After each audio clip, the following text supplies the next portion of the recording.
স্থানীয় মুসল্লি ও বিভিন্ন ইসলামী দলের আপত্তির মুখে নারায়ণগঞ্জে বন্ধ হল 2 দিন ব্যাপী মহতী সাধু সংঘ ও লালন মেলা। সদর উপজেলার মধ্য নরসিংহপুর এলাকায় মুক্তিধাম আশ্রম ও লালন একাডেমি প্রাঙ্গণে এ মেলার আয়োজন করা হয়েছিল।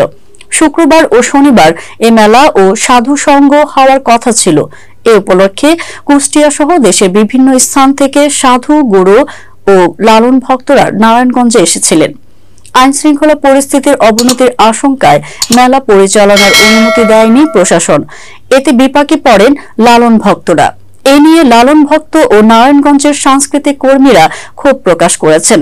জেলা প্রশাসক মোহাম্মদ মাহমুদুল হক বলেন, লালন মেলা আয়োজন নিয়ে স্থানীয় মসজিদের ইমাম, মুসল্লি ও বিভিন্ন ইসলামী দলের তীব্র আপত্তি আছে। এজন্য তাদের আবেদনের পরিপ্রেক্ষিতে প্রতিবেদন চাইলে আইন শৃঙ্খলা পরিস্থিতির অবনতির আশঙ্কা আছে বলে পুলিশ প্রতিবেদন দেয়। এজন্য মেলার অনুমতি দেওয়া হয়নি।